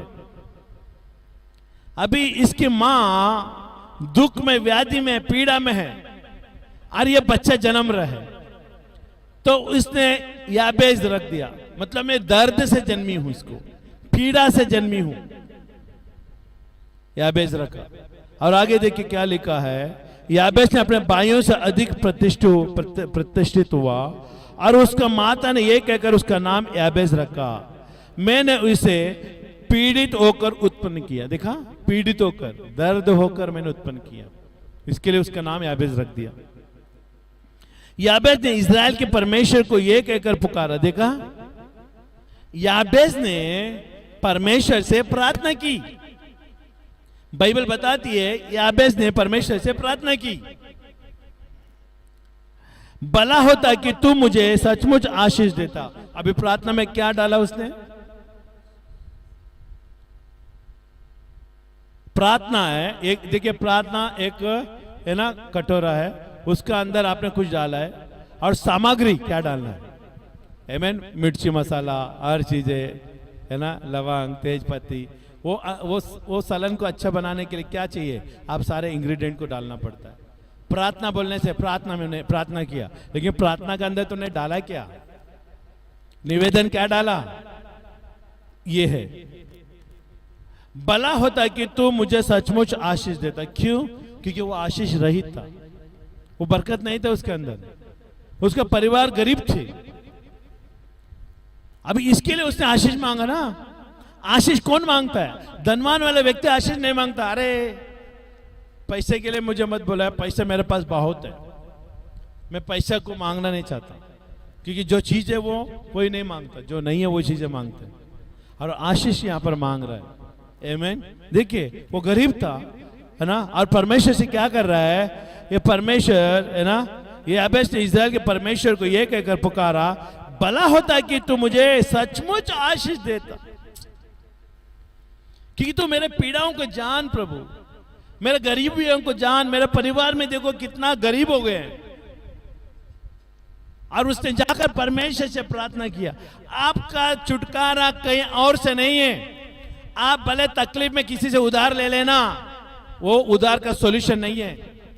किसी से उधार लेकर उधार चुकाना सॉल्यूशन नहीं है। हम सच्चे मार्ग में चलने वाले लोग हैं, हम सीधा परमेश्वर से जाना है बिना उधारी की। अभी यहां पर आकर ना याबेस उधारी नहीं मांग रहा परमेश्वर से, परमेश्वर 2 लाख 10 लाख दे देना, बाद में मैं तुझे दे दूंगा, नहीं। परमेश्वर क्या, याबेस कह रहा है, तूने मुझे पृथ्वी में लाया, तूने मां के गर्भ में रचाया, और बाइबल बताते तूने सारे मनुष्य को आशीषित किया है, मुझे भी आशीषित किया। तेरे और से मुझे बरकत मिले, और वो बरकत में कभी दुख ना हो, पीड़ा ना हो, दर्द ना हो, ऐसा आशीष मुझे चाहिए। वो मांगने का तरीका भी उसको मालूम था। प्रार्थना करते समय आप होश आवाज में प्रार्थना करना, भले आंख बंद रहेगी लेकिन दिमाग खुला रहना चाहिए, मन खुला रहना चाहिए, हृदय खुला रहना चाहिए। आंख बंद होने से बाकी सब कुछ बंद है तो कौन सा प्रार्थना है? वो मूर्खों की प्रार्थना है। लेकिन याबेस मूर्खों की प्रार्थना नहीं कर रहा है, वो होश आवाज में प्रार्थना कर रहा है। मेरे पीढ़ियों को तूने आशीष नहीं दिया, प्रभु आशीष दे, ताकि हमारे भी नाम हो जाए। हालेलुया। उधारी लेकर मसीह के साथ चलना ये गलत है। हमारा परमेश्वर कभी उधारी लेना नहीं देता, उधार देना सिखाता, उधार लेना नहीं। आज कई सारे लोग उधार लेके बैठे और मस्त जी रहे, प्रभु में जय मसीह की। नहीं होता इस तरह से। परमेश्वर जानता है हमारा परिस्थिति को। परमेश्वर तो मां की गर्भ में रचने से पहले जानता है तुझे। ये परिस्थिति परमेश्वर ने नहीं लाया, तुमने खुद लाया। तुम्हारा लापरवाही ने लाया, परमेश्वर के साथ संबंध ना रखने से लाई है ना, ये परिस्थिति आई। परिस्थिति मनुष्य बनाता है, ना कि परमेश्वर। परमेश्वर ने अच्छा जीवन दिया है, बरकत का जीवन दिया है, लेकिन हम परमेश्वर का करीब रहेंगे, परमेश्वर के हाथ में रहेंगे, परमेश्वर की कोई चीज की कमी नहीं होने देगा। लेकिन आगे देखिए क्या लिखा है, भला होता कि तू मुझे सचमुच आशीष देता और मेरा देश बढ़ाता और तेरा हाथ मेरे साथ रहता। देखिए प्रार्थना में क्या डाल रहे हो, मेरा टर्म एंड कंडीशन है प्रार्थना में, प्रभु ये चीजें मुझे पूरा कर। आज हम भी वही प्रार्थना कर रहे हैं, प्रभु मैं आज ये प्रार्थना कर रहा हूं रोज ये, प्रभु प्रार्थना का हॉल तो मुझे दे, अच्छा घर दे मुझे। हालेलुया, आमीन। और मेरा देश बढ़ता। देश बढ़ता मतलब मेरा नाम देश में बढ़ता, मेरा देश के लोग उन्नति में आता और लोग भी आशीषित हो जाता हमारे द्वारा। देखिए जब परमेश्वर हमें याबेज को आशीष देगा ना, याबेज अपना काम धंधे के द्वारा दूसरों को भी आशीष दे सकता है। सुन रहे? हालेलुया, दूसरों को भी नौकरी दे सकते हैं, इस माध्यम से वो दूसरों को भी काम धंधे में उन्नति ला सकता है अगर याबेज को आशीष मिला तो। वैसे ही हमको परमेश्वर आशीष देगा तो हम भी दूसरों को काम धंधा दे सकते हैं, हम उनको आशीष दे सकते हैं, उनका परिवार को पाल पोस के बड़ा कर सकते हैं, उनको रोज का रोटी दे सकते हैं। लेकिन मांगते तो किस तरह से मांगते हो ये जानना जरूरी है। लेकिन तुम्हारा दिमाग बड़ा होना चाहिए, तुम्हारा सोच बड़ा होना चाहिए, किस मकसद के लिए मांग रहे वो भी तो जानना चाहिए। परमेश्वर ये मांगने वाले को नहीं देता, पहला प्लान लाओ, योजना लाओ। 10 लाख रुपए मांग रहे, क्यों मांग रहे? उसका बदले में क्या करेगा तू? मैं देगा तो 10 लाख में क्या करेगा? प्लान ही नहीं है। परमेश्वर बोलते पहला प्लान ला, उसके बाद में मांग। प्रभु 10 लाख दे दो, बाद में सोच लूंगा, प्रभु बोलते नहीं देगा। सुन रहे हैं? हालेलुया। तो यहां पर बाइबल बता रही है, भला होता कि तू मुझे सचमुच आशीष देता और मेरा देश बढ़ता और तेरा हाथ मेरे साथ रहता। तेरा हाथ मेरे साथ है ना, देखिए क्या लिखा है, तेरा हाथ मेरे साथ होता, नहीं लिखा है रहता। रहता मतलब हमेशा रहने वाला, हमेशा साथ रहना चाहिए प्रभु। रहता बहुवचन, बहुवचन से याबेस प्रार्थना कर रहा है, तू मुझे छोड़कर नहीं जाएगा, तू हमेशा मेरे साथ रहता। आशीष देने के बाद भी तू मेरे साथ रहता और तू मुझे बुराई से ऐसे बचा रखता। ये प्रार्थना यूं क्यों कर रहा मालूम है? क्योंकि जिस देश में वो रह रहा था उस देश में बुराई ज्यादा थी, संघर्ष ज्यादा थी। हालेलुया। परमेश्वर को मानने वाले लोग ज्यादा नहीं थे, इसके लिए बुराई बढ़ी थी वहां पर। इसके लिए यहां पर याबेस कहता है, मैं तू मुझे बुराई से ऐसे बचा रखता कि मैं उससे पीड़ित ना होता, मैं बुराई से मुझे दर्द नहीं होता, बुराई मुझ पर आक्रमण नहीं करता। इस तरह से परमेश्वर से उसने प्रार्थना किया। आज हमारा प्रार्थना में क्या मिलाया है? 2 मिनट 10 मिनट प्रार्थना कर देगा, बोल देगा मैंने प्रार्थना किया, प्रभु सुन लिया। प्रभु सुना है कि नहीं सुना तुम डिसाइड मत करो, प्रभु डिसाइड करने दे। केन और आबिल ने बलि चढ़ाया और बलि स्वीकार करना नहीं करना याबेज और है ना आबिल के हाथ में नहीं था। किसके हाथ में था? वो परमेश्वर के हाथ में था। परमेश्वर को परमेश्वर का काम दे और आप अपना काम करो। एक भाई आके हमसे बात कर रहा था, कहता है कलीसिया छोड़कर गया, कहता है आपसे कोई दुश्मनी नहीं है मुझे, प्रभु जानता है। तुम प्रभु को भी उंगली दिखा रहे हो ना, प्रभु जानता है। अरे प्रभु तो सब कुछ जानते तेरा बारे में। अगर प्रभु जानता होता ना कि तुम कैसे हो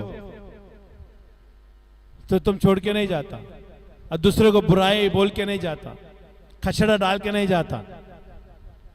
तेरा अंदर खोट भरा है, तेरा अंदर दुष्टात्मा बसा है, कलीसिया को तोड़ने का दुष्टात्मा बसा है, जेजबेल का आत्मा बसा हुआ है। इसके लिए तूने उभरा है और परमेश्वर को उंगली दिखा रहा है। परमेश्वर सब कुछ जानता है। तुम प्रमाण मत करो, परमेश्वर को प्रमाण करने दो। हालेलुया। से ऐसा बच्चा रखता कि मैं उसे पीड़ित ना होता, और जो कुछ उसने मांगा वो परमेश्वर ने उसे दिया। अभी सबसे बड़ा सवाल यह होता है, तुमने प्रार्थना किया, प्रभु ने? यहां पर बाइबल बताती है याबेश की प्रार्थना प्रभु ने सुना। देखिए, प्रार्थना हर एक लोग कर सकते हैं। प्रार्थना करने के लिए कोई बंधन नहीं है, स्वतंत्र है, कहीं भी प्रार्थना करो। लेकिन सबसे बड़ा सवाल है, प्रार्थना करते जा रहे हो, लेकिन आ रहा है क्या? कुछ रिप्लाई में कुछ आ रहा है क्या? लेटर तूने भेजा, रिप्लाई आया क्या? मैसेज भेजा, रिप्लाई आया क्या? ईमेल भेजा, रिप्लाई आया क्या? ये रिप्लाई आना बहुत जरूरी है। रिप्लाई नहीं आता है ना, तो कुछ मतलब नहीं है। हालेलुया। तो देखिए यहां पर बाइबल क्या बता रही है कि और जो कुछ उसने मांगा वो परमेश्वर ने उसे दिया। हालेलुया। क्योंकि वो जो भी मांगा स्वार्थहीन मांगा। भले खुद के घर के लिए, आशीष के लिए मांगा रहेगा, लेकिन स्वार्थहीन था उसमें। परमेश्वर हमेशा प्रार्थना उन्हीं का सुनता है जिसका अंदर निस्वार्थ है। दूसरे को पकड़कर लेके प्रार्थना करने वाले, दूसरे का भलाई के लिए प्रार्थना करने वाले, दूसरे को तुच्छ ना जानने वाले, ऐसे प्रार्थना करने वाले, ऐसे लोगों को प्रभु कदापि नीचे नहीं रखता। हमेशा उसके प्रार्थना में ऊपर रखता है और उसके स्थान में भी ऊपर रखता है। स्वार्थ के लिए, कुटिलता के लिए तो प्रार्थना करेगा, प्रभु कभी नहीं सुनेगा। तो लोगों का मदद मांगते मांगते फिरते रहेगा, लेकिन फिर भी परमेश्वर से कुछ ना आएगा। मेहनत भर के भी तूने कुछ भी बना लिया, लेकिन ज्यादा दिन नहीं टिकेगा। क्योंकि मनुष्य की ताकत के बलबूते से तूने बनाया, वो ज्यादा दिन नहीं टिकेगा। लेकिन परमेश्वर के बलबूते से तूने जो बनाया वो हमेशा के लिए टिका रहेगा। इसके लिए किसका सहारा लेना है? परमेश्वर के सहारा लेना है। याबेश ने क्या किया? मनुष्य का सहारा नहीं लिया, और उसने कहा भी नहीं मैं परमेश्वर के पास जाकर मैं इस तरह से मांगूंगा। नहीं, प्रार्थना एक सीक्रेट है, प्रार्थना एक गुप्त स्थान है। प्रार्थना करने वाला, प्रार्थना सुनने वाले के बीच में होना चाहिए और किसी को मालूम नहीं होना चाहिए। जब आशीष आएगा तो खुद देख लेंगे लोग कि सचमुच परमेश्वर ने इसकी प्रार्थना को सुना। देखिए बाइबल बता रही है याबेश के परमेश्वर ने प्रार्थना सुनी। प्रार्थना सुनने के बाद क्या हुआ? उसके देश में नाम हुआ। हालेलुया। उसके घर में बरकत आया और सारे लोगों ने देखा, ये याबेश तू ऐसा कैसे आशीष हो गया, ऐसे कैसे तेरे पास संपत्ति आ गया? परमेश्वर से मैंने मांगा। हालेलुया। उसने मुझे बरकत दी। मैं विश्वास करता हूं याबेश के परिवार उसके बाद से कभी गरीबी नहीं हुआ, कभी किसी से मांगना नहीं पड़ा होगा उनको। हमारा परमेश्वर वो है, उसका नाम यीशु है। अगर आप यीशु के पास मांगोगे, परमेश्वर आपको आशीषित करेगा। किसी मनुष्य का सहारा मत लेना। यहां पर एक परमेश्वर है, वो हमेशा ऊपर रहता है आपके लिए। He is available for all the time. हर घड़ी में, हर मुमकिन, हर एक समय में अवेलेबल है, वो उपस्थित है। उसकी सहारा लेना, उसका नाम यीशु मसीह है। जिस दिन आप तकलीफ में आओगे उस दिन आप यीशु को कहना, यीशु आज मुझे तेरी जरूरत है। प्रभु कहते हैं मैं हाजिर हूं। तो प्रार्थना करने से पहले मैं हूं तेरा बाजू में, डर मत, डर मत। प्रभु कहता है डर मत। ये डर है ना, प्रार्थना डर है ना, परमेश्वर से दूर रखता है। परमेश्वर के पास जाने के लिए डर मत, परमेश्वर से मांगने के लिए डर मत, परमेश्वर का वचन पढ़ने के लिए डर मत, परमेश्वर की सेवा करने के लिए डर मत, परमेश्वर को जो देना है उसको देने के लिए डर मत। तो ईमानदारी से परमेश्वर को देगा, परमेश्वर ईमानदारी से तुझे सर उठाएगा और इतना बरकत देगा, कभी तेरे लिए कमी नहीं होगा। डर मत। हर चीज से डरना मांगता है तो, लेकिन परमेश्वर के पास आने के लिए मत डरना, क्योंकि परमेश्वर के पास तुझे प्रेम से आना पड़ेगा, एक पिता के रूप में आना पड़ेगा, अपनापन के रूप में आना पड़ेगा। मेरा परमेश्वर, मेरा कलीसिया, मेरा राज है, स्वर्ग का राज मेरा राज है। हम स्वर्गीय वारिसदार है, ये जान के मानते हुए आगे बढ़ना चाहिए। तब इसके अंदर मेरा राज्य प्रकट हुआ है। इसने मेरे राज को जान लिया है और उसको हमेशा परमेश्वर अपना करीब रखेगा। कई सारी चीजें प्रार्थना के बारे में आज परमेश्वर, मैं विश्वास करता हूं परमेश्वर ने आपसे बातें की। अगर आपको परमेश्वर ने बात की है तो अब हाथ उठाकर परमेश्वर को धन्यवाद दे सकते हैं। परमेश्वर आपका धन्यवाद स्वीकार करेगा।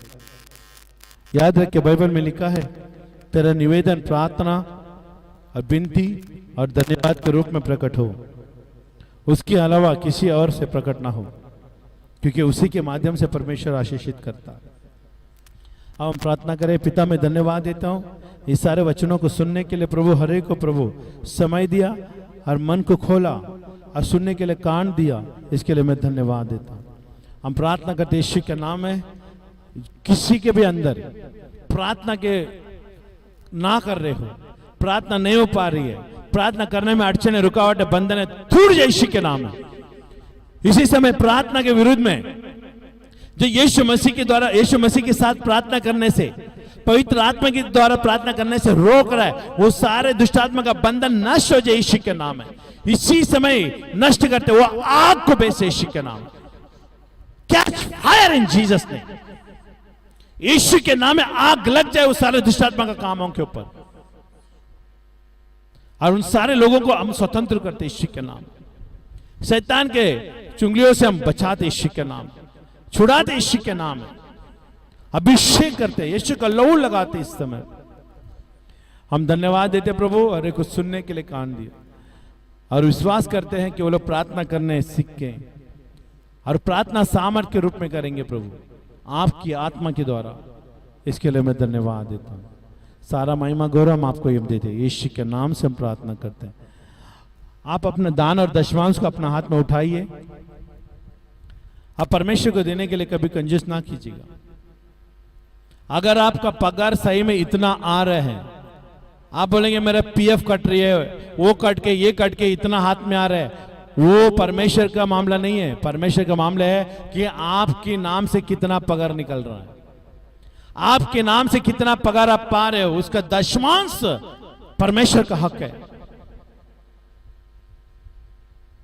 और उसको ईमानदारी से देना।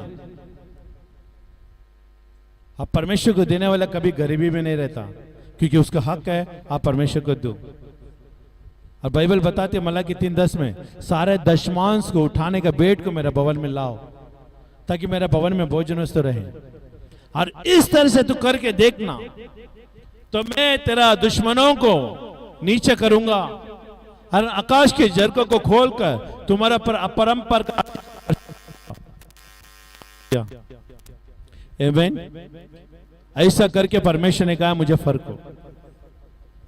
आज मैं विश्वास करता हूं आप ईमानदारी से, आपका जितना पगार बनता है उतना पगार से आप परमेश्वर के भवन में बो रहे हो, अर्थात आपके ऊपर परमेश्वर का दंड आएगा। अगर बरकत चाहते हो तो ईमानदारी से परमेश्वर के साथ वफादारी में बना रहे हो। अब हम प्रार्थना करें। पिता में धन्यवाद, जितने भी लोगों ने हाथ में अपना दान और दशमांश को उठाया है उदार मन से, अर्श रूप से, प्रेम से, तो उनको आशीषित करना, उनके सारे जरूरतों को पूरा करना। जैसे तेरा भवन में डालते हैं, आप उनको 100 गुना आशीष दे प्रभु, ताकि तेरा महिमा हो सके। आपका राज है और आपकी इच्छा पूरी होने दे। यीशु के नाम से हम प्रार्थना करते हैं, और सब मिलकर कहें आमीन, आमीन, आमीन, आमीन। हालेलुया। We bless you Jesus. प्रार्थना कर लेंगे। पिता मैं धन्यवाद देते सभा को आपने चलाया, और सभा के माध्यम के द्वारा आपने बातें की, इसके लिए मैं धन्यवाद देते हैं। आज ये सब्बत दिन है, आशीष और छुटकारे का सब्बत दिन परमेश्वर, विश्राम का सब्बत दिन है प्रभु। 6 दिन काम किया, 7वें दिन आराम किया, वो इस आराम की जगह पर परमेश्वर आपने आशीषित किया। आज हम आशीषित है, क्योंकि प्रभु आपके उपस्थिति में आकर हम आपको धन्यवाद दे रहे हैं, आपके वचनों का पालन कर रहे हैं। इसके लिए मैं धन्यवाद देता हूँ। आपने हमें अनुग्रह दिया आपकी प्रार्थना में भागीदारी होने के लिए, इसके लिए मैं धन्यवाद दे। पवित्र आत्मा धन्यवाद देते हैं, आपने सभा को चलाया। सारा आदर महिमा गौरव यीशु मसीह के नाम से पिता को मिले। आमीन, आमीन, आमीन, आमीन। आप सब कुछ भले चंगे अष्टपुष्ट है, परमेश्वर आपके साथ है, कोई चीज़ की जरूरत डरने की जरूरत नहीं है, हर चीज़ है परमेश्वर के द्वारा मुमकिन है। आमीन। जब भी आप तकलीफ में कुछ में जाते हैं तो सिर्फ यीशु का नाम लेना, यीशु का नाम सारे प्रॉब्लम का सोल्यूशन है। आमीन, हालेलुया। हंसते रहिए, प्रभु आपके साथ रहे। आमीन। जय मसीह की। आमीन। शालोम।